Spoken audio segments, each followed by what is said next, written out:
Assalamualaikum warahmatullahi wabarakatuh. Perkenalkan, nama saya Fasyadila Adi dari kelas 11-7 dengan nomor absen 12. Hari ini saya ingin membacakan resensi mengenai buku Hello karya dari Terelie. Kalian bisa lihat di sini bukunya tuh covernya bagus. Tapi ternyata cover ini tuh nggak menentukan alur cerita dari novel ini. So stay tune. Jadi buku ini tuh menceritakan tentang kesenjangan sosial gitulah antara masyarakat. Kayak ya, perbedaan kasta gitu kalau misalkan kita bisa bilang sekarang. Nah, jadi isi buku ini tuh memotret kesuksesan dari perantara pemeran utama. Jadi yang ini tuh POV-nya itu tuh POV dari kayak ya perantaranya gitu loh, bukan dari POV langsung dari pemeran utamanya gitu. Jadi nama perantaranya itu namanya Ana.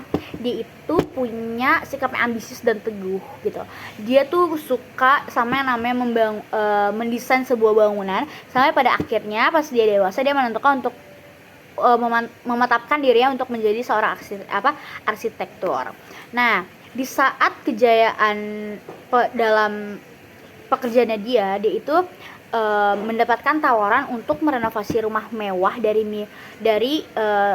rumah milik Ibu Hesti, yaitu anak dari seorang konglomerat.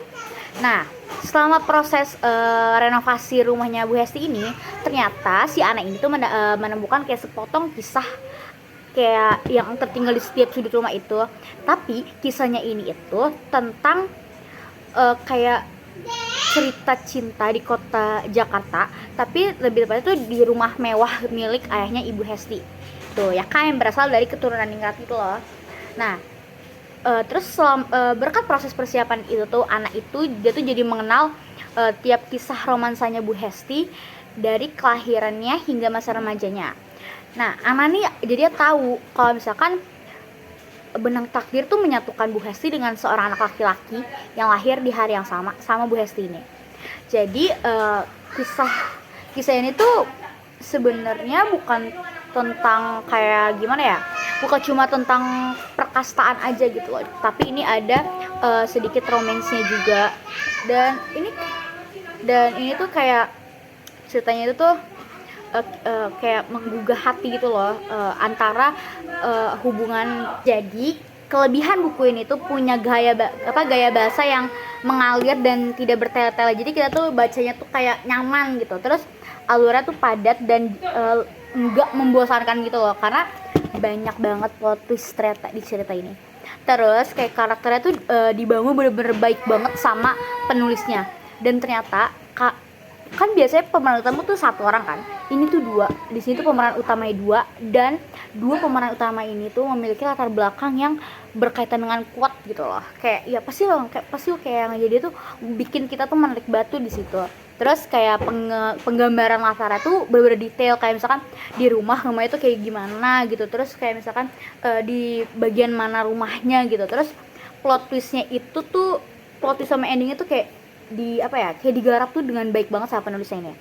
Cuman kekurangan bukunya itu tuh dia tuh gimana ya, kayak diksinya tuh kurang bervariasi, tuh kata-katanya tuh kurang bervariasi. Jadi kayak kita kadang ada titik kita ngerasa kayak aduh males banget baca bukunya, karena kata-katanya tuh itu lagi sama. Paling udah sih itu aja. Kayak walaupun sebagus apapun buku yang kalian beli, tapi pasti bakalan punya kekurangannya masing-masing gitu loh. Nah, pesan moral dari buku ini itu tuh kita tuh diingatkan gitu kayak tentang pentingnya komunikasi, terus usaha sama rasa ikhlas gitu, sama saling kayak menghargai antara golongan gitu loh. Sekian dari saya. Wassalamualaikum warahmatullahi wabarakatuh.